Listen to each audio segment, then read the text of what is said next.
I recently turned 35, and this last year leading up to it, something inside of me changed. I felt like I wasn't where I wanted to be. I didn't feel fulfilled. My paycheck wasn't keeping up with my professional skills, and I had no plan to get out of debt. Just about a year ago, when I decided that it was time to make some real changes towards the life that I wanted. That required making some really hard decisions, some big sacrifices, and giant risks. It was time to make some adjustments to my mindset, my money plan, my career, and my daily habits in order to level up in life. And looking back 1 year later from a completely different place, these are the 35 things that I did that changed my life over this last year. First, I had to get a really clear picture of where my money was coming from and going to. I also had to get my priorities straight. And I had to align my actions to those priorities. Becoming essentially a financial minimalist was the greatest gift I could have given myself this year. Along with it came a deep understanding of money, how to leverage debt, reinforce sense of self-belief, and the motivation to never go back to where I started. The second thing I did was I improved my self-confidence and my posture. I've always been self-conscious, especially about my skin, and that self-consciousness has stolen years of my life from me. In hindsight, I cared way too much about what other people thought of me instead of investing in myself, believing in myself, and reinforcing who I am. My goal is to get to the place where other people's opinions of me are completely irrelevant because I'm so secure in myself. One of the best ways I was able to improve my confidence was through my posture, whether this was driving, whether this was working at my desk and sitting up straighter, or whether it was just any day where I need to loosen up a little bit and focus on it. It felt super weird and uncomfortable at first, but the more I practiced, the more natural it felt, and the more confident I actually felt as well. It's not really fake it till you make it, it's do it until it's normal, even if it's uncomfortable. The third thing I did to improve my life this year is I strive to remember people's names. If you're familiar with the work of Dale Carnegie and how to win friends and influence people, this is one of his top points. A person's name is the sweetest sound to them in the world, and I've been super impressed with people who remember my name, and vice versa. When they forget my name, I feel unimportant, like I wasn't worth remembering, and I hated that feeling, so I've really made a point to learn people's names. Number 4, make eye contact and smile at strangers. It is unbelievable how hard this is for people. Most people are too busy looking at their phones to even notice that you're looking at them, but when you do connect with somebody, a stranger, and say hi or smile, it creates a sense of immediate connection, and it's actually helped my self-confidence, where I used to look at my phone essentially as an escape to not interact with strangers, and challenging myself to put the phone down and try to interact with the world around me, whether it's just walking down the street or sitting in line, at the doctor's office. You don't have to make small talk, but just a quick smile and smile contact goes a really long way. Number 5, keep tabs on yourself. Do you know how much money you really spend on booze every month? How about eating out? How many hours a week do you spend aimlessly scrolling through social media? What do you do when you're bored? Do you pick up the phone and start scrolling then? I bet you do. Number 6, there's a reason that there's so many mindset coaches and motivational speakers out there. There's a reason that wealthy entrepreneurs and successful athletes alike stress the importance of mindset. And it's really harder than it seems. For me, getting my mind straight and having a plan to correct when I start to veer off course and go backwards was the only way that I have been able to do this. Number 7, learn something new often, if not every day. For me, I wake up and I call it my coffee hour, where I listen to a podcast or a YouTube video while I drink my coffee. And I look out the window and I'm really present as I take in the information. Starting my day with this coffee hour and learning something new has been one of the most impactful changes that I did over this last year. I used to sleep in until the last second and then roll out of bed. But now I've started to get up early and really enjoy the mornings. More days than not, I can sit with my cup of coffee and look out the window and watch the wildlife or a moose walk by as the sun's rising over the mountains, and it's just absolutely stunning. And as I'm taking in this view, I'm also taking in information and not just aimlessly scrolling through my phone in the morning. Number 8, people watch. Again, put your phone down and watch what's going on around you. Sometimes it's hilarious, sometimes it's amazing, sometimes it's really informative. People watching has helped me both appreciate where I am in life and strive to be better. It allows me to have more respect for other people who may be struggling and to just be a more mindful and accepting and understanding person. So the next time you're sitting on the bus or at the DMV or someplace where you're in public, just put your phone down for 5 minutes and watch what's going on around you. Who knows, you might witness something really amazing. Number 9, and this is something I'm personally super passionate about and advocate for all the time, and that's pick up trash everywhere you go, even if it's not yours. There are a lot of slobs and disrespectful people in this world. It literally takes 2 seconds to pick something up and throw it away. Just be a good person and take care of it. And if you're one of those people that's dropping trash, would you quit it? Just put it in the damn trash can. Number 10, slow down a little bit. I noticed I was always rushing. I would walk super fast and get irritated easily if people were walking slower. I'd get irritated with slow drivers and slow people in the lift lines. It sort of made me a grump. This one's hard for me because I like to move fast. I think big, I move fast, and that's just how I am. So this is something I work on a lot. When I do find that I'm rushing, I remind myself to slow down and move a little bit more thoughtfully through the world. By doing this, I can get way more done with less because I'm more intentional about my time and my energy, and I think things through a little bit deeper before I even start. Your physical space influences you, and it's a direct reflection of what's going on inside. If you're stressed out, it's more than likely that your house is going to reflect that chaos and be a mess as well. When you can strip away all the extra crap from your house and your life, I bet you're gonna feel a big change inside as well. I noticed that when my mind starts to get cluttered and I start to get stressed out or I'm fearful of change, I really let my house get a mess because it's a reflection of what's going on inside of me. And then one day I'm like, all right, Lo, time to get your shit together. And I clean it up and I feel so much better. This is what I like to call buy once, cry once. This means just getting the right thing, even if it costs a little bit more, or you have to invest in it for the long run. It's much better than getting a bunch of cheap crap. For example, I live in Brecken. We get like 20 feet of snow every year, and I needed a vehicle that could really rock it out here. The 4Runner is the right vehicle for me.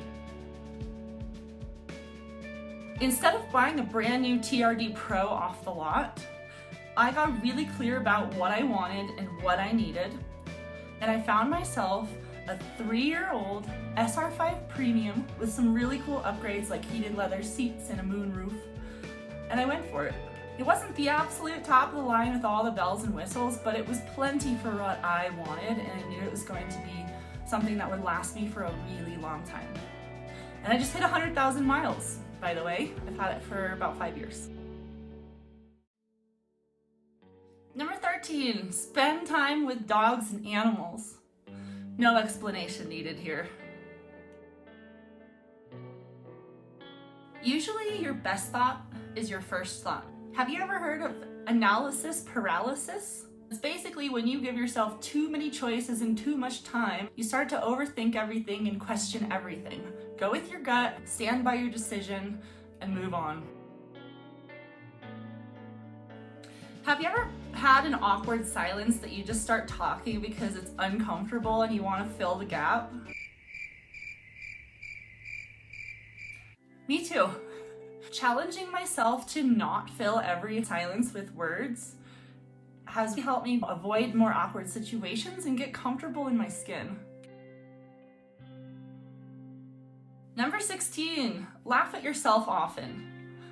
You know, I always took myself way too seriously. I'd get embarrassed easily, and now who cares? As long as you're having fun, you're doing it right. Just laugh it off. Compliment people often and make it genuine. And on the flip side, learn to accept compliments with grace. This is really tough for me because I'm so hard on myself. But when I truly see somebody that I think is doing something important, I like to tell them.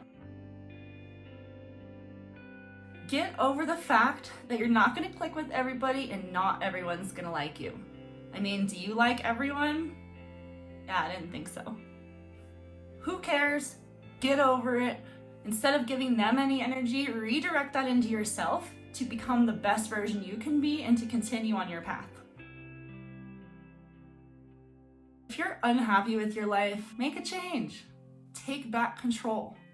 Once you're clear about what you want and what you don't want, you have to fully commit to doing whatever it takes to get there.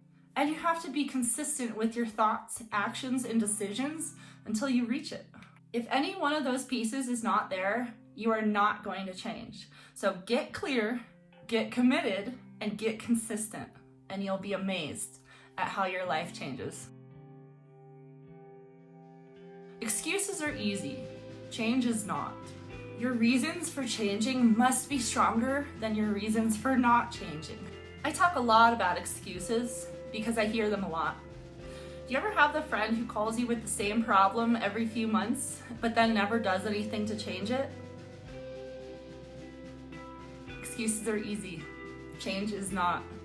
You have to choose change, and your why must be stronger than your why not. For me, investing in myself was quitting nicotine and getting out of debt to be able to reroute those funds that will allow me to quit my corporate job and do my own thing. Having something really important to reroute my time, energy, and money to helped me get there quickly. Okay, number 22. This is one of my favorite ones and so underrated when I started doing it, but I will never go back. And that is turn off your social media notifications and unsubscribe from as many emails as you can. I found that when I would get a notification that somebody liked something or commented something, I was on social media again. By turning off all of the notifications on Facebook and Instagram and really all of my social medias, I check it when I want, not because somebody prompts me to go onto the app with a like. Speak with purpose. Slow down, stick to the main points, and really focus on what you were saying. Another really great exercise that I practice and have my team practice as well is to write it and then cut it in half. Essentially, take out half the words by rephrasing things better. Speak with purpose, get to the point, get rid of the fluff, and use better language. Number 24, color code your keys and get matching locks when you can. Anything you can do to just simplify things, just do it. It'll save you such a headache. Accept that you don't know what you don't know. Saying I don't know, but I can look into it is much better than giving a wrong answer or fumbling through something and looking and feeling like an idiot. Challenge yourself to learn new life skills. Do you know how to change a tire? Do you know how to shut off the water in your house? What happens if your septic alarm goes off? What do? What if you come across a car in the ditch? Can you pull them out properly? What if you come across an emergency and they need CPR? Do you know how to do that? Could you save their life? Develop some life skills and teach your kids too, please. Keep it simple. Stop overanalyzing. Keep it simple, make a decision, and go for it. I studied a lot of psychology in college, and one of the most interesting things that stuck with me was the idea of the spotlight effect. The spotlight effect is where you think that everyone around you is paying way more attention to you than they actually are. It's because you pay attention to you on that level, but each one of those people is paying attention to themselves and feeling like you are also paying that much attention.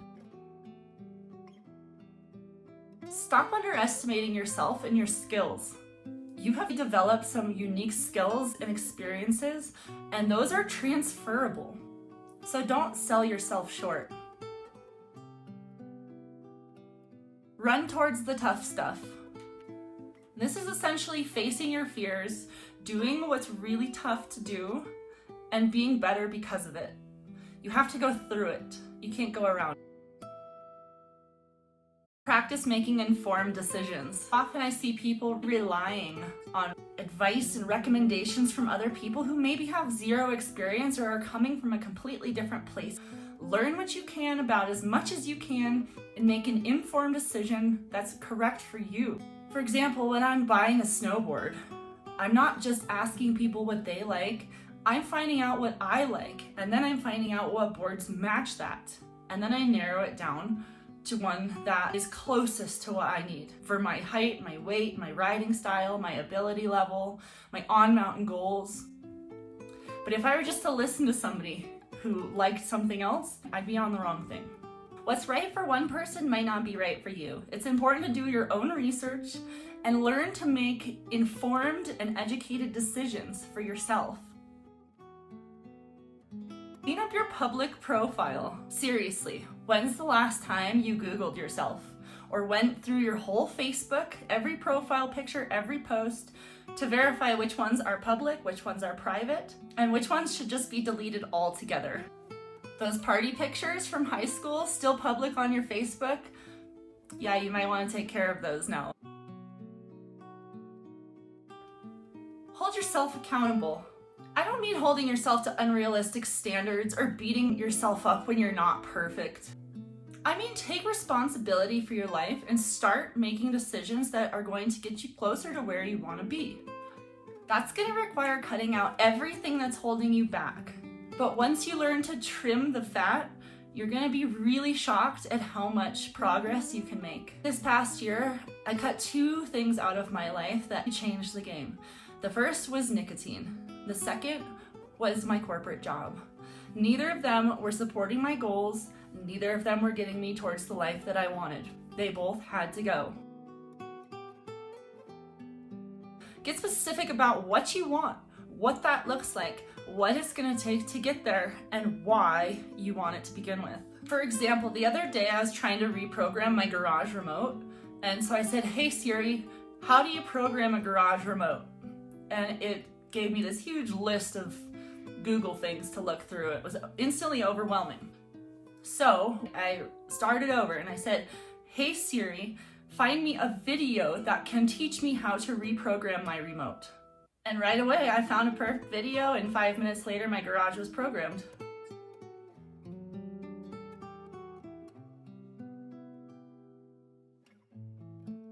Ultimately, if you want to grow as a person, you really need to commit to learning and progress. You have to surround yourself with people that inspire you and help you get to where you want to go, not hold you back.